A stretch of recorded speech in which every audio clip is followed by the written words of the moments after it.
Ce journal vous est offert par le FPI, Fonds des promotions de l'industrie, votre partenaire privilégié pour la réussite de vos projets.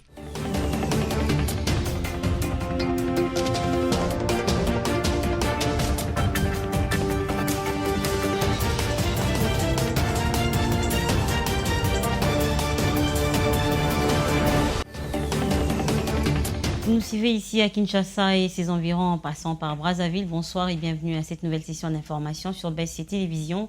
Voici les titres de ce vendredi.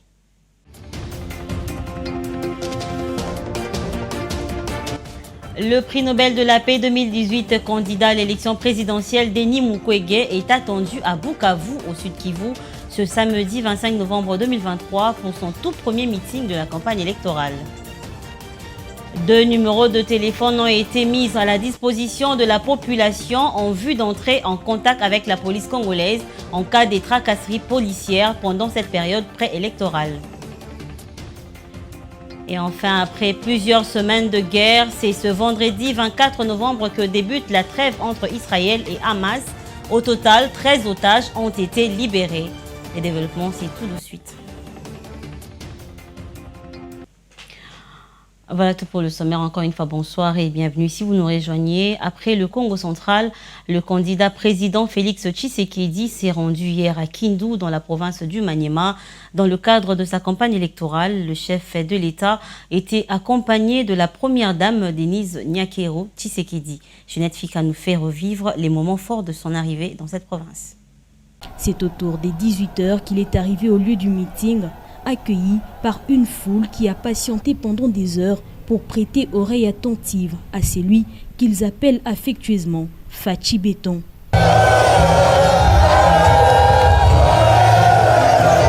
Sans s'égarer de sa vision pour le bien-être de la population congolaise en général et celle des Tchélas en particulier, le candidat président à sa propre succession a informé que pour son prochain mandat, il compte porter son attention sur l'amélioration du secteur agricole afin de rendre autonome l'économie nationale. Le programme de développement local de 145 territoires reste le plus vaste projet pour y arriver. Ezali na makambo ebele tozali nango na kati wana. Ezali kotonga banzela o tobengi ya desserte agricole. Nzela ya desserte agricole ezali pona kosalisa ba mama na ba papa nyonso oyo bazali na misala ya bilanga.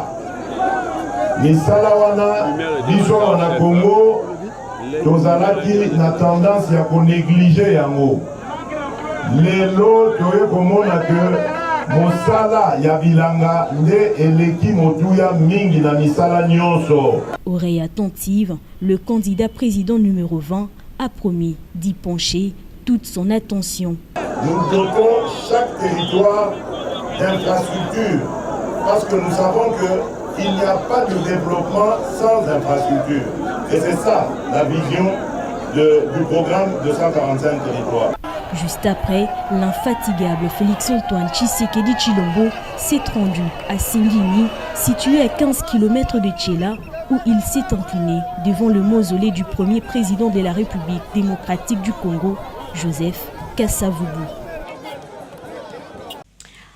Après l'étape de la Tchopo, du Bazouélé et des Lituri, le candidat numéro 3 à la présidentielle, Moïse Katumbi, est arrivé à Goma le jeudi 23 novembre, toujours accompagné de ses alliés, où il a tenu un meeting devant un millier de Gomatraciens. Dans son discours, Moïse Katumbi a dit avoir la solution pour mettre fin aux atrocités dans cette partie du pays. Yves Maélé. Dans la ville de Goma, chef-lieu de la province du Nord Kivu, les candidats communs de l'opposition Moïse Katumbi est arrivé en pompe. Bien qu'elle soit une ville blessée par les atrocités et le barbarie commis par les terroristes du M23, les Gomatraciens ont accueilli les candidats numéro 3 et ses alliés avec joie.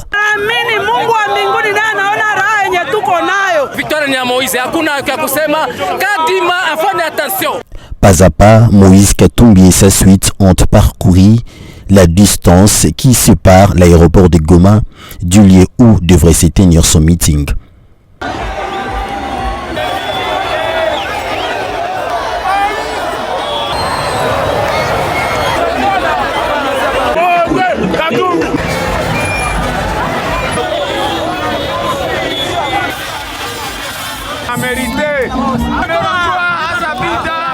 Devant une population touchée par l'agression rwandaise depuis 2 décennies, Moïse Katumbi dit avoir la solution pour mettre fin à cette guerre. Ils ont commencé à pleurer sur l'affaire M23 depuis longtemps. Et depuis, est-ce qu'ils ont trouvé la solution? Non. Alors moi, je viens pour trouver la solution. Nous allons frapper. Je vais venir m'installer ici dans peu de temps pour finir la guerre. Ils amènent des petits avions de chasse pas chers. Est-ce que c'est ça un avion? Non. Moi, je vais amener un M16 ici. Aussitôt terminé, le candidat numéro 3 à l'opposition, Moïse Katumbi, a assisté les déplacés de guerre. Le prochain président n'a pas effectué ses déplacements mais préduit. Dans sa valise, le candidat numéro 3 avait apporté des ambulances ainsi que le vivre et non-vivre. Une nouvelle gestion de cœur qui résume tout son amour pour les Congos. Je vous disais en sommaire que le docteur Denis Mukwege, candidat à la présidentielle de 2023 en République démocratique du Congo, est annoncé à Bukavu, au Sud Kivu, ce samedi 25 novembre 2023. Selon un message de la dynamique Dr Denis Mukwege, président, le candidat numéro 15 tiendra son premier meeting de campagne à la place de l'indépendance à Bukavu. Rappelons que Denis Mukwege a présenté mercredi 22 novembre dernier son projet de société qu'il intitule « Réparer et soigner le Congo de fond en comble ». Sur le plan économique, le prix Nobel de la paix dit avoir fait le choix d'un modèle économique et financier axé sur l'émergence. Cette stratégie est dénommée Nouvelle économie congolaise. Élection présidentielle en RDC, 6 candidats dont Denis Mukwege, Théodore Ngoï et Martin Fayoulou ont décidé jeudi 23 novembre 2023 de saisir la justice pour irrégularité dans le processus électoral. Ils déclarent déposer une plainte au parquet général près la Cour de cassation contre Denis Kadima, le président de la CENI, pour le faux dans la publication de nombre des électeurs et contre Peter Kazadi, ministre de l'Intérieur, pour non-protection des candidats présidents de la République. Comme vous le savez, 80% des cartes d'électeurs sont illisibles parce que l'impression était thermique. Donc c'est volontairement, délibérément que l'on a offert aux électeurs des cartes illisibles qui s'effacent. Comment peut-on devenir électeur? Comment retrouver une carte? Les cartes sont monnayées, les duplicata sont monnayés. Aller aux élections pour participer ou si vous voulez cautionner un simulacre qui va aboutir au statu quo, c'est-à-dire à la reconduction du président de la République sortant, ou sinon à la désignation de quelqu'un qui aurait un accord tacite avec lui. Notez que cette plainte a été finalement déposée à la Cour de cassation ce vendredi 23 novembre 2023. À en croire ses opposants, certains candidats auraient déjà bénéficié d'un effectif policier alors que d'autres ne disposent d'aucune ceinture de sécurité à leur disposition. La 5 ans invite la population congolaise à être vigilant le jour des votes pour s'assurer de la transparence et avoir une idée sur le gagnant avant même de rentrer à la maison. Une déclaration faite par son porte-parole, Monseigneur l'abbé Chollet, au cours d'un point de presse tenu hier jeudi au siège même de la Synco. Je vous propose de l'écouter. Compte tenu des expériences malheureuses des cycles passés, ne quittons pas les bureaux de vote tant qu'on n'aura pas affiché les résultats. Avec l'affichage des résultats au niveau des bureaux de vote, nous aurons déjà une idée claire des gagnants. La CENI n'aura d'autre choix que de les confirmer. Au cas contraire, ce serait une haute trahison et n'attendons pas une autre instance pour nous remettre dans nos droits. Nous avons le pouvoir constitutionnel, confère article 64, nous permettant d'imposer pacifiquement la vérité des urnes. Et pendant ces temps ici à Kinshasa, la police congolaise invite la population quinoise à dénoncer les tracasseries policières pendant la période préélectorale, tout comme pendant la période des élections. Cependant, la PNC a mis en place 2 numéros de téléphone pour les appeler en cas de tracasserie. Yves Maël revient. Blaise Kilimba Limba, commissaire divisionnaire adjoint de la police nationale congolaise dans la ville de Kinshasa, invite la population quinoise à dénoncer des cas de tracasseries policières pendant cette période électorale dans la capitale. Les Quinois qui se sentiront menacés doivent appeler immédiatement pour permettre de leur venir en aide. Telle est la déclaration de Blaise Kilimba Limba, rappelant au cours d'un point de presse la mission régalienne de la police, celle de protéger la population et leurs biens. Selon le patron de la police Kinshasa, la population doit se sentir en sécurité quand elle se trouve devant un agent de l'ordre. À ce sujet, Blaise Kilimba Limba a mis en garde spécialement contre tous les tracasseries à répétition dont plusieurs personnes sont victimes de la police des renseignements communément appelé Bureau 2. Pour ce faire, le commissariat de la police nationale congolaise de Kinshasa a disposé de numéros de téléphone. La population peut joindre lorsqu'elle se trouve devant une pareille situation. Il s'agit de 090 39 880 33 et 0900 00 39 81. Après la signature de la note déterminant le plan de retrait de la mission onusienne de la République démocratique du Congo, mardi 21 novembre dernier, entre la représentante spéciale du secrétaire général de l'ONU en RDC et le vice-premier ministre et ministre des Affaires étrangères. Les réactions fusent de partout. Au micro de Roger Matadi, Christine Guéla, membre de la DINAFEC, a quant à elle proposé la réforme de l'armée congolaise pour mettre définitivement fin à la guerre qui persiste à l'est du pays. On l'écoute. Ces forces étrangères sont là depuis quelles années? Ils ont fait combien de temps en RDC? N'est-ce pas que ces forces ont fait plusieurs années ici? Mais est-ce qu'il y a une évolution par rapport à la sécurité à l'est de notre pays?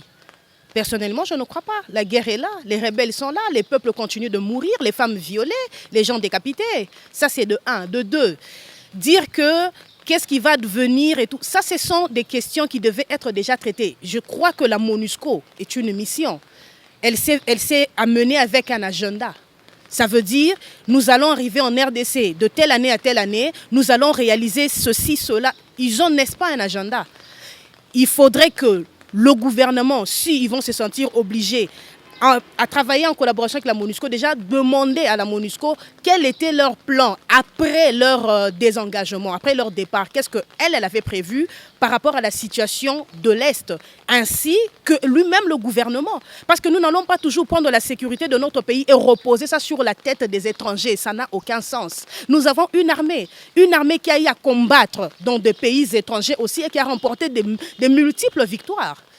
Je suis né de la dernière pluie, mais on s'est instruit.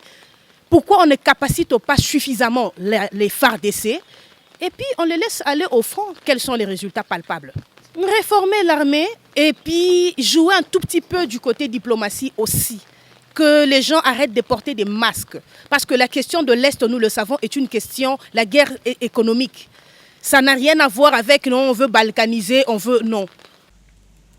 Et puis on va prendre cette information en bref et en images. Le vice-premier ministre de Défense Jean-Pierre Bemba a représenté le chef de l'État Félix Tshisekedi au 23e sommet ordinaire des chefs d'État de l'EAC tenu à Arusha en Tanzanie, porté sur le progrès réalisé dans le processus de Nairobi dirigé par l'EAC pour le retour de la paix à l'est de la RDC. Malheureusement, la République démocratique du Congo n'a pas obtenu le retrait de la force régionale de l'EAC sur son sol, car tous les chefs d'État ayant pris part à ce sommet ont voté contre. Et on va prendre un mot de santé dans ce journal. La tuberculose est venue comme la deuxième maladie transmissible la plus mortelle au monde après le Covid, selon l'Organisation mondiale de la santé, et définie comme une maladie infectieuse qui touche le plus souvent les poumons. Comment vaincre cette maladie? Le Mozambique, qui a enregistré environ 120 000 infections l'année dernière, a finalement trouvé un programme utilisant l'intelligence artificielle qui fait naître l'espoir que la nouvelle technologie puisse aider à éradiquer cette maladie. Une image insolite dans la cour d'une prison de sécurité maximale de Maputo. Un détenu attend patiemment, le torse face à une large tablette blanche. Derrière lui, un infirmier utilise une machine portable à rayon X reliée à un programme d'intelligence artificielle. Un nouveau dispositif salué comme une avancée dans la lutte contre la tuberculose. L'IA permet de lire précisément et instantanément la radio sans faire appel à l'expertise d'un médecin. En général, les patients atteints de tuberculose sont traités au cours de la première phase. Et s'ils sont contagieux, ils sont envoyés en quarantaine à l'infirmerie de la tuberculose pendant 2 mois. Et avant la fin de la première phase, ils sont soumis à un contrôle de la bacilloscopie afin de décider si le patient peut passer à la 2e phase ou non. Au pénitencier provincial de Maputo, les détenus dont le test est positif sont placés en quarantaine dans cette pièce. Comme Kenneth Fortune, il suit désormais un traitement qui peut prendre des mois. Ce n'est pas facile de voir ses amis jouer là-bas, marcher là-bas. Mais il faut accepter que je suis malade. Je suis malade, je ne fais que survivre.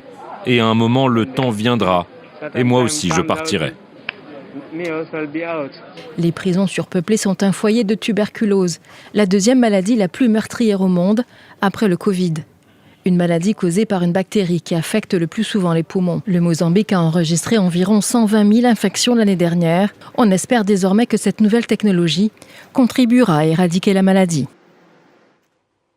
La guerre en Israël, on en parle toujours. La trêve Israël et le Hamas dans la bande de Gaza est entrée en vigueur ce vendredi 24 novembre 2023 et doit être suivie par la libération de 13 otages dans l'après-midi.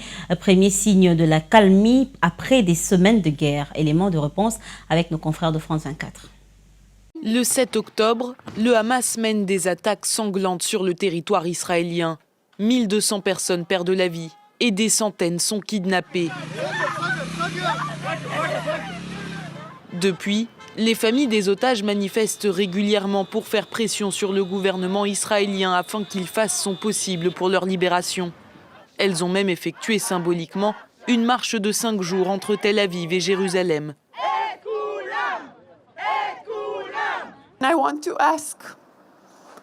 Je demande à tous les ministres de notre pays, j'exige que vous veniez. Nous allons à Jérusalem, mais vous allez venir pour nous parler, car nous voulons des réponses. Plusieurs preuves de vie des otages ont été diffusées par le Hamas depuis le 7 octobre. Ici, une franco-israélienne Mi-Hachem est en train d'être soignée. En 1 mois et demi, le Hamas a libéré 4 otages, une américaine et sa fille le 20 octobre et 2 israéliennes 3 jours plus tard. Ces libérations sont permises grâce à des accords conclus avec le Qatar et l'Égypte pour des raisons humanitaires. Une autre otage, une soldate israélienne, sera ensuite libérée par l'armée. Les forces israéliennes, elles, bombardent Gaza sans relâche, puis s'engagent dans une opération terrestre à partir du 26 octobre. Elles annoncent alors avoir retrouvé les corps de 2 otages, celui d'une soldate de 19 ans, Noah Marciano, et le cadavre de Yehudit Weiss, une ancienne infirmière de 65 ans. Depuis le début de la guerre, le Hamas affirme que les bombardements israéliens ont tué plusieurs otages, sans pour autant fournir de preuves. Et voilà, pour vous qui venez à peine de vous joindre à nous, voici donc l'essentiel à retenir.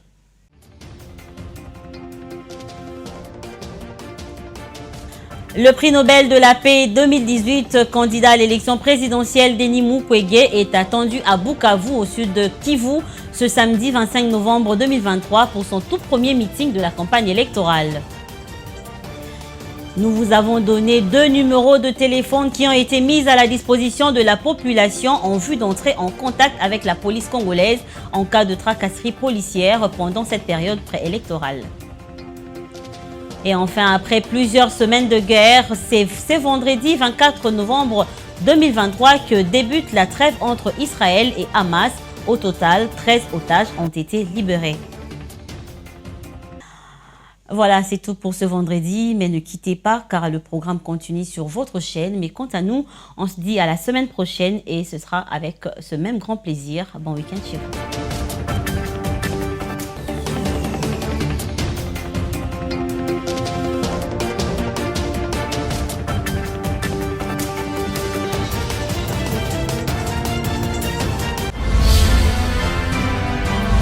Ce journal vous a été offert par le FPI.